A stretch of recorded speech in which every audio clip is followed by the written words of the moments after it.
que Cristo Jesús vino al mundo a salvar a los pecadores, y Él se consideraba ese de los cuales yo soy el primero. Esta palabra, hermanos, tiene un gran peso del ser humano, independientemente la lea o no la lea, la escudriñe o no la escudriñe. La palabra de Dios tiene un gran peso sobre toda la humanidad. Es importante, hermanos, que la humanidad pueda entender, llegar al conocimiento de la verdad, de la raíz, del por qué existimos, el por qué estamos coexistiendo unos con otros en esta tierra. Dice la Escritura, hermanos, que se puso en consideración, capítulo 1 de la segunda epístola universal del apóstol San Pedro, versículo 20, dice la palabra del Señor: entendiendo primero esto, que ninguna profecía en la Escritura es de particular interpretación, porque la profecía no fue en los tiempos pasados traída por voluntad humana, sino los santos hombres de Dios hablaron siendo inspirados del Espíritu Santo. Amén. Voy a tomar su asiento, hermanos. Esta Biblia que tenemos en nuestras manos, que se llama Biblos, es un conjunto de 66 libros, escrita por más de 40 autores.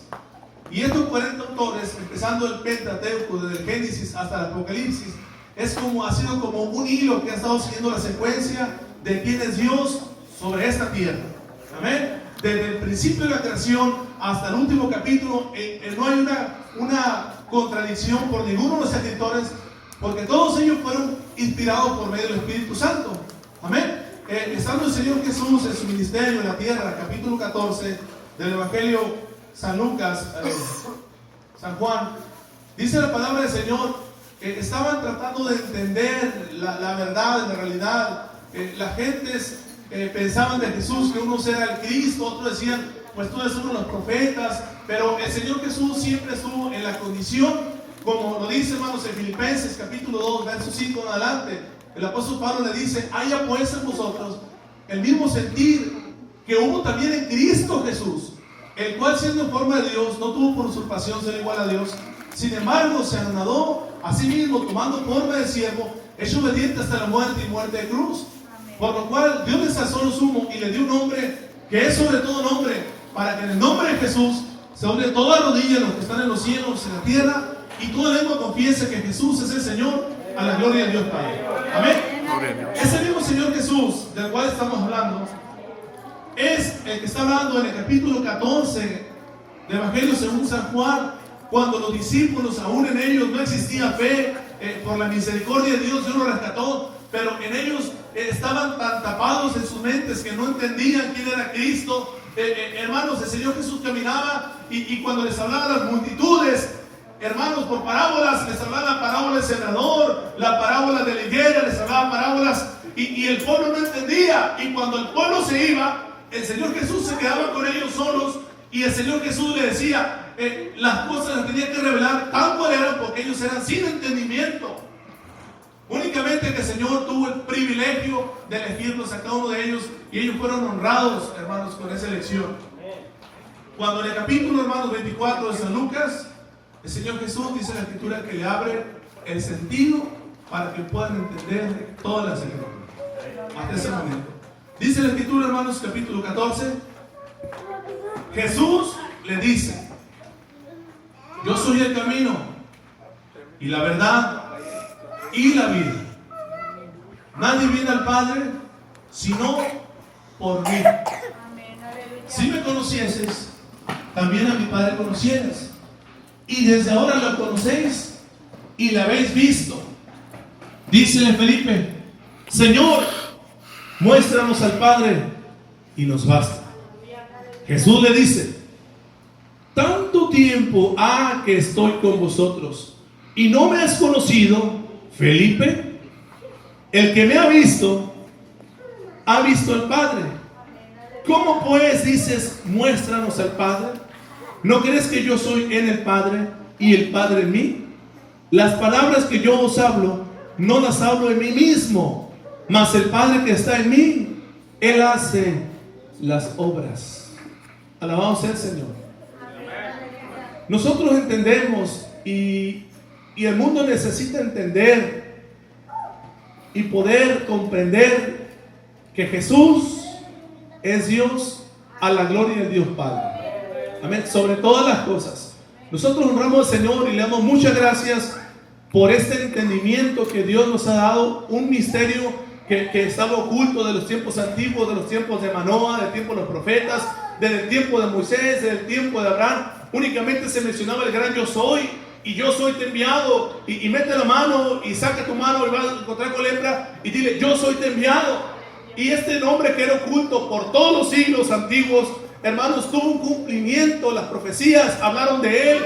El Mesías no pudo haber nacido a la vuelta de la esquina y aparecerse únicamente. Él tenía que tener, hermanos, en su vida una genealogía que aún nosotros no tenemos. No nos acordamos de 5 o 6 generaciones atrás.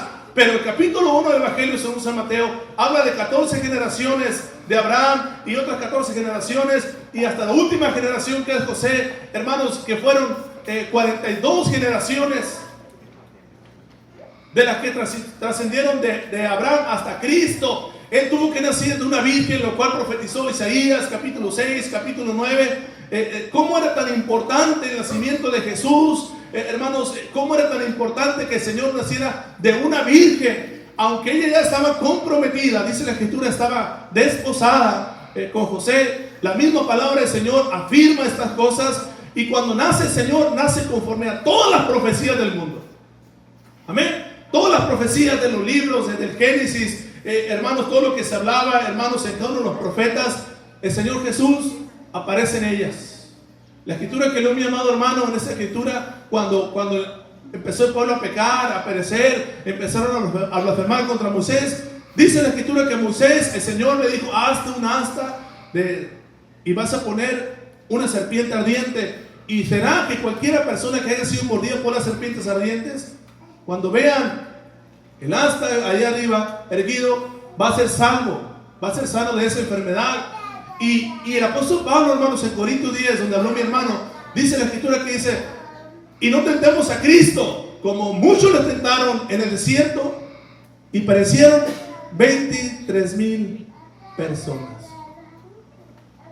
Pero si el Señor Jesús nació muchos años después de eso, ¿verdad? Pero, ¿sabe qué, hermano? Jesucristo es el mismo de ayer, de hoy, por todos los siglos. Hebreos 13 lo dice. Amén. Es tan importante, hermanos, que nosotros podamos atestiguar y comprender y estar bien certificados en esta verdad. No poder decir, pues, ¿por qué te bautizaste en el nombre del Señor Jesús? Porque lo dicen Hechos, pero ¿qué dicen en Mateo? Es tan importante que nosotros estemos bien arraigados en el fundamento de nuestro Señor Jesús. Los jóvenes lo necesitan, hermanos.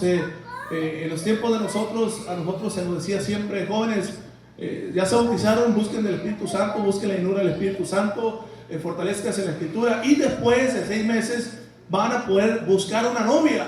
Y es tan importante que el joven, como lo dice la Escritura que el joven se ocupa de las cosas que son ¿de quién? Del mundo, de los carros, del trabajo, de la novia, dice la Escritura que el joven se tiene que ocupar de las cosas que son de su Señor. ¿En qué le agradar? ¿En qué le va a servir? En cada uno de los detalles. Amén. Es tan importante que nosotros, la iglesia de Dios, hermanos, corra, hermanos, como los hombres que estaban camino a Maús, que arda nuestro espíritu cuando hablamos la Escritura, y que arda como esos hombres decían. ¿Qué no ardía en nosotros, corazones, cuando este hombre hablaba palabras? Porque Jesús, hermanos, es el único ser que emite palabras de vida eterna. Palabras que transforman nuestro corazón, palabras que transforman nuestra mente, nuestros ojos, nuestro caminar, nuestro carácter. Él es el Señor Jesús. Amén. El creador y el hacedor de todas las maravillas, y el que nos ha formado a nosotros desde el vientre de nuestras madres. Él nos conocía, y antes de la fundación del mundo Él nos tenía predestinados para este tipo de vida eterna que Él ha establecido. ¡Aleluya! Amén. Estas palabras que los apóstoles le decían, muéstrenos al Padre, no basta, Señor. Hermanos, el Señor le dice, mira, Felipe, yo soy en el Padre y el Padre es en mí. El Padre y yo una sola cosa somos. El que me ha visto a mí, ha visto al Padre. Porque las palabras que yo hablo no las hablo a mí mismo, sino del Padre que está en mí, y yo voy al Padre. Por eso cualquiera que quiere ir al Padre tiene que venir a mí. Amén. Porque el Padre y yo una sola cosa somos. Amén. Una sola cosa somos. No hay diferencia. ¿Por qué? Porque Dios, hermanos, es el único ser que es omnipresente. Y en la omnipresencia, Dios puede estar aquí, en China, en el Perú, en Hawái, en cualquier lugar del mundo, en el cielo, en la tierra, debajo de la tierra. Por eso dice la Escritura, hermanos, que se leyó anteriormente en Efesios 2, dice la Escritura, y toda lengua confiese que Jesús es el Señor. Dice, de los que están en los cielos. En los cielos están los ángeles, serafines, querubines, arcángel, y está Dios. Si fueran dos tipos de personas, Dios no se puede humillar ante nadie más, porque Dios tiene primado sobre todas las cosas. Amén. Nosotros entendemos, hermano, este grande misterio que es para el mundo, donde el mundo, hermanos, en sus tantas interrogantes que tiene, que nacimos del Big Bang, que nacimos del chango, que nacimos de una molécula, que nacimos de lo que dijo Charles Darwin. Hermanos, todas esas teorías, la palabra de Dios las tumba, porque el fundamento, hermanos, todas esas han sido teorías, pero ningún otro libro, es más, no hay un libro, hermanos, que pueda contradecir o tener una mejor percepción de dónde el hombre ha sido creado y formado que la palabra del Señor. Estos son 66 libros, lo que tengo aquí en mis manos. 66 libros, y todos concuerdan uno con otro. A pesar de todos los años que transcurrieron, hermanos, desde Moisés hasta Juan, hermanos, el teólogo, pasaron muchísimos años, se le pudiera la fecha exacta o aproximada, pero todos ellos, hermanos, estaban en diferentes tiempos, y muchos de ellos ni se conocieron físicamente, ni se escucharon hablar de ellos tampoco, hermano, cuando ellos estaban. Pero el Espíritu Santo es el que ha inspirado la palabra del Señor para que nosotros podamos entender la riqueza de su gloria. Amén. Es el Espíritu Santo nuestro ayudador también, el que ayuda nuestras flaquezas. Es el Espíritu Santo también el que nos hace a nosotros entender y reconocer y aceptar de que sin Dios nada podemos hacer. Es el Espíritu Santo el que infunde en nosotros el temor de caminar, las ganas de venir a la iglesia. Él no es por otra cosa más de por servirle al Señor Jesús. Amén. Porque aunque la salvación es independiente, hermano, la Escritura, como lo dice, hermanos, en los Salmos, lo dice, mirad cuán bueno y cuán delicioso es habitar todos los hermanos igualmente en uno. Es el mismo Espíritu Santo, hermanos, el que ha redarguido nuestro corazón a aceptar, a cambiar nuestro estilo de vida por lo que el Señor quiere que vivamos cada uno de nosotros. Amén. Si nosotros estamos cambiados como estamos cambiados, hablando exteriormente, es porque el Señor nos ha ayudado. Amén. Y si el Señor nos ha ayudado a caminar físicamente, nos ha ayudado a hablar con nuestra lengua honradamente, no con torpes palabras, el Señor nos ha ayudado a nosotros por medio del Espíritu Santo, porque Él es el que ayuda a nuestra vida a caminar, es el que nos redarguye a cada uno de nosotros. Es por medio del Espíritu Santo que Dios ha sostenido nuestros matrimonios. Amén. Ha sostenido nuestros hijos. Ha sostenido a nuestros hijos, a nuestros esposos, a nuestras esposas, a nuestras madres, a nuestros padres. Ese Señor, hermanos. Amén. Y el Padre y el Espíritu Santo y Jesús, una misma cosa. Amén. Por eso el Señor dijo, voy a darle el Consolador, pero es necesario que yo me vaya para que el Consolador venga. Porque el mismo Señor, Él era el Consolador. Él tenía que partir físicamente, hermanos, para que la gente lo conociera, sabía quién era Jesús y se escuchaba la fama de Él. Las personas que tenían lepra sabían que Él sanaba enfermos y resucitaba muertos y levantaba paralíticos y le daba vista a los ciegos, y clamaban a Él de lejos porque ellos eran inmundos, tenían que estar fuera de la ciudad. Pero cuando el Señor Jesús pasaba a lo lejos, ellos levantaban su voz y decían, Jesús, hijo de David, ten misericordia de mí. Y el Señor Jesús los escuchaba, porque, hermanos, a falta de fe fueron las obras del Maestro.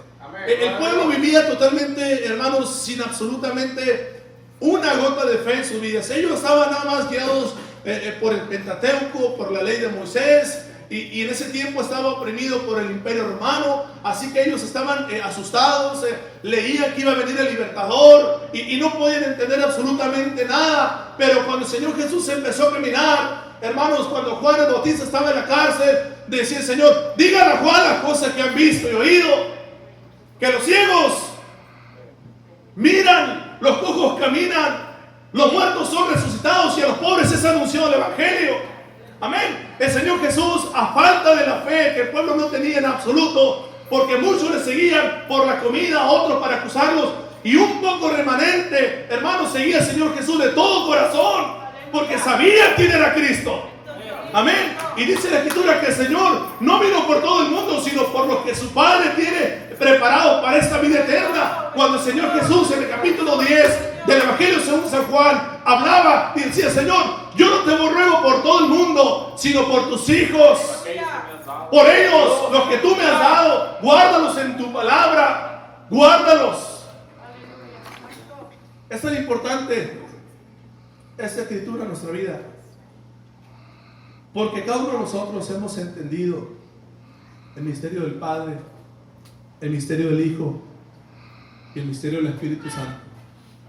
Cada uno de nosotros hemos sido llamados, no por voluntad propia, no en decir yo acepté esto, yo acepté lo otro. Claro está, lo aceptamos, pero Dios es el que nosotros puso. Dice la Escritura: Dios es el que obra en nosotros el querer como el hacer por su buena voluntad. Efesios 4. Amén. Él es el que obra en cada uno de nosotros. Y seguimos adelante. Hombres, hermanos, de lo que habla la palabra del Señor, nosotros estamos tan confiados en esta verdad y nos regocijamos, y podemos ver, hermanos, que el Señor Jesús viene a levantar una iglesia, viene a levantar un pueblo. Lo vimos, como lo dice la Escritura en el primer capítulo del libro de los Hechos, cuando el Señor se despedía, cuando el Señor le decía, cuando le daba las últimas palabras al pueblo. Cuando el Señor Jesús resucitó, hermanos, no se le apareció a toda la multitud otra vez. Se le apareció únicamente a sus discípulos. Únicamente, no se le apareció a toda la multitud, a todo el pueblo. Incluso cuando resucitó con el cuerpo glorificado, ellos aún ni le conocían. Ellos no sabían quién era Jesús, ni la mujer, ni nadie, ni los hombres de camino del Maús. Pero el Señor les abrió el sentido, hermanos, para que pudieran entender quién era Él. Y en el capítulo 1 de los Hechos, hermanos, dice la Escritura que cuando el Señor Jesús le daba las últimas instrucciones de ir a Jerusalén y de que no bajaran de ese lugar hasta que fueran llenos del Espíritu Santo, dice la Escritura que el Señor empezó a ascender a los cielos y estaban los discípulos mirando en ese lugar, y dice la Escritura que se puso una nube en medio del Señor y la vista de los discípulos, y en eso los ángeles del Señor le dicen: ¿qué están mirando al cielo? Este mismo Jesús que habéis visto venir, haber visto ir, así volverá otra vez. Aleluya. Amén. Y nosotros entendemos, hermanos, el levantamiento que va a tener la iglesia. Lo dice, hermanos, 1 Tesalonicenses capítulo 4, que el mismo Señor Jesús, con voz de mando, con voz de arcángel y con trompeta de Dios del cielo, descenderá del cielo. Amén. Es tan importante que la iglesia pueda tener en nosotros esta doctrina, hermanos, tan fundamentada en la palabra del Señor. No está puesta, hermanos, en ninguna otra cosa, no está puesta en fundamentos de hombre. Cuando la Biblia, hermanos, habla y dice respecto al fundamento, pero que tiene este sello, aparte significa todo aquel que invoca el nombre de Cristo, habla del fundamento que tenemos de la doctrina, del bautismo que tenemos nosotros, porque es lo principal. Lo principal de una casa son el fundamento. Lo principal de los grandes edificios, los grandes rascacielos, hermanos, no la vista, sino es el fundamento, porque ahí es donde está la perseverancia, o es donde está la propia catástrofe. ¿Cuántos nosotros hemos visto fundamentos tan débiles por las calles, que unos pilares de 3 pies están doblados por el fundamento que tienen? Es muy pequeño, pero sin embargo, si estuvieran bien fundamentados, aunque pase el tiempo, esos pilares hubieran seguido erguidos. Y no es, porque la tierra se mueve y el fundamento está débil. Pero nosotros que tenemos el fundamento, dice la Escritura, y conoce el Señor a los que tienen ese sello, así que apártese de iniquidad todo aquel que invoque el nombre de Cristo. Amén. Cada uno de nosotros tenemos este fundamento de nuestro Señor Jesucristo, y nuestros pies están no en fábulas, como dice la Escritura de Timoteo, que muchos se van a caminar escuchando fábulas por hombres, y fíjate que esto, y fíjate que lo otro, y fíjate que ahora cayó del cielo dientes de oro, y fíjate que soplé y el Espíritu Santo cayó y todos cayeron para atrás. ¿Dónde dice la Biblia? La Biblia dice, hermanos, cuando el apóstol Pablo habla de los dones, habla de cómo orar en Corintios 11, Corintios 12, Corintios 13, dice la Escritura, que la Escritura habla tan precioso, dice, voy a orar con el entendimiento, voy a orar con el Espíritu, pero voy a orar con entendimiento. Así que todas las cosas son ordenadas en el Señor. No vamos a pasar a orar al altar y revolcarnos como culebras, como gusanos. No, porque aunque estemos llenos del Espíritu Santo, aunque hablemos otra lengua como lo dice la Escritura, vamos a orar con entendimiento, porque las cosas del Señor son ordenadas. Amén, gloria a Dios. Amén. Esta es nuestra doctrina, esto es nuestro caminar, ese es donde nos jactamos. Es por eso que estamos aquí. Dice, Señor, te damos gracias porque hemos entendido quién es el Padre, quién es el Hijo y quién es el Espíritu Santo por medio de tus Escrituras. Amén. El Señor, hermanos, usted analice las cosas. Siempre estamos siendo atacados de que no va a venir Dios, de que no existe, de que lo otro, aquello. Y nosotros a veces nos alteramos un poco. Pero nosotros debemos de pensar siempre y actuar conforme a la Escritura. Esa Escritura, hermanos, que tenemos aquí en cada uno de nosotros, en nuestras manos, de nada sirve, hermanos, debajo del hombro, de nada sirve arrumbada. Esta palabra va a hacer efecto cuando usted la tenga en su corazón y por supuesto en su mente, porque la mente le va a hacer recordar la palabra del Señor, y esa misma palabra se le va a indicar a su corazón. Amén. Y esa misma palabra, hermanos, que usted tiene después de haber leído, después de haber escudriñado, es con la que se va a defender. Hermanos, esa palabra es espada y corta, me corta a mí y me corta al que le escucha. Así que es tan importante. Cuando el Señor Jesús estaba siendo tentado, hermanos, en el capítulo 4 del Evangelio de San Mateo, dice la Escritura, el verso 1, que después de que el Señor hubo ayunado 40 días y 40 noches, el Señor tuvo hambre y fue arrebatado por el Espíritu al desierto. Y dice la Escritura que en ese lugar el enemigo empezó a tocarlo y empezó a atacarlo y empezó a decirle, mira, todo esto lo llevó a las colmenas, pero principalmente le dice, si eres hijo de Dios, di que estas piedras se hagan pan. Porque el enemigo, hermanos, conoce nuestra debilidad, nuestra parte vulnerable, él la conoce, porque nosotros estamos siendo atacados por él de día y noche. Él no tiene fines de semana, él no tiene horarios, él las 24 horas, los 365 días del año, él está atacando a nuestra vida todos los días, porque esa es su función. Él no tiene vacaciones, no tiene descanso, él es el padre de la mentira. Amén. Así que cuando el Señor Jesús fue tentado por él, le dice el Señor, escrito está, no tan solamente de pan vivir el hombre. Y pienso yo, o estoy mal, lo reconozco, que el Señor hasta le había dicho, mira, aquí en esta Escritura dice, y le leyó los salmos, y le leyó, no tan solamente de pan vivir el hombre, de Deuteronomio, y le leyó todo, pero el Señor le habló con pura palabra de Él mismo. Él no le habló palabras que emitió en ese momento, sino todo lo que le habló estaba documentado. Estaba documentado. ¿Ven? Usted lo puede analizar en su casa, hermanos, el capítulo 4 del Evangelio según San Mateo, y todo lo que él habló en ese momento, en la tentación, él se lo dijo con la Escritura en la mano, en su corazón, en su mente. No traía, claro, los libros, porque en ese tiempo eran pergaminos, eran papiros, hermanos, eran rollos, pero el Señor la conocía. Amén. Es tan importante que nosotros, como hijos de Dios, y más los jóvenes representan un papel muy importante en el camino de Cristo, pero igual que los jóvenes, así son los animalitos que están siendo tocados por el león, que el Señor lo puso al enemigo como león rugiente. No se va a la manada grande, siempre se va al enfermo, siempre se va al más débil y se va a los más chiquitos. Incluso a los elefantes le tienen miedo a los leones, pero un elefantito es un manjar para ellos, a todos los tipos de animales. Entonces es importante que el joven se ocupe de las cosas que son del Señor, porque pueden ser escondidos, porque puede llevárselo la tentación, puede llevárselo el no conocer o el decir, pues ¿para qué? ¿Para qué? Porque en la juventud de rebeldía es algo normal, pero cuando nosotros empezamos a caminar en el Señor, encontramos el carácter de Cristo Jesús para los jóvenes y para los adultos. Entonces nuestro carácter se va moldeando, se va arreglando con el Señor, hermanos, porque nosotros, lo dice Romanos capítulo 6, hemos nosotros obedecido de corazón a esta forma de doctrina. ¿Amén o no, hermano? ¿O quién está aquí a la fuerza?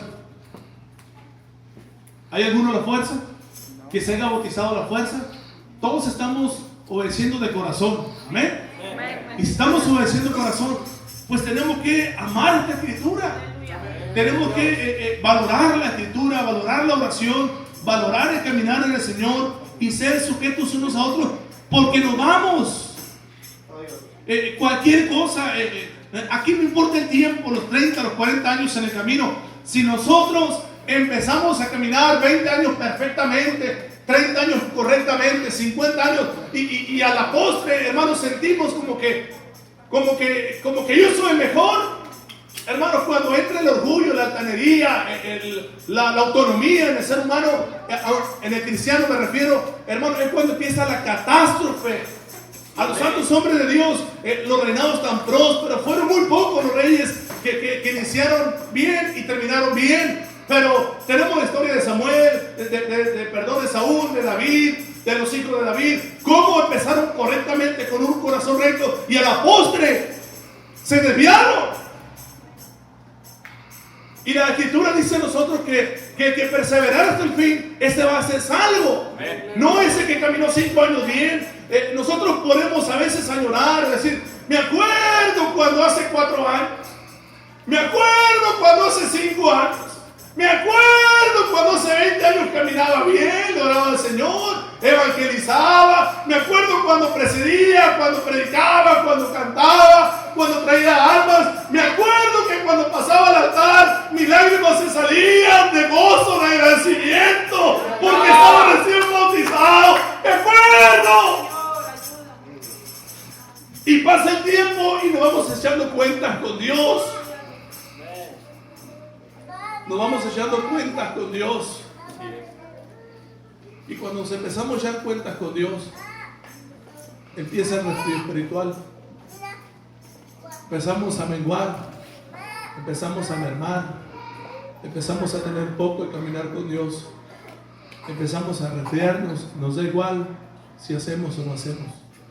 Pero cuando uno está enamorado de su primer amor, hermano, yo recuerdo que cuando iba a visita con mi esposa, ya iba a ser una hora antes, estaba temblando, qué me ponía, qué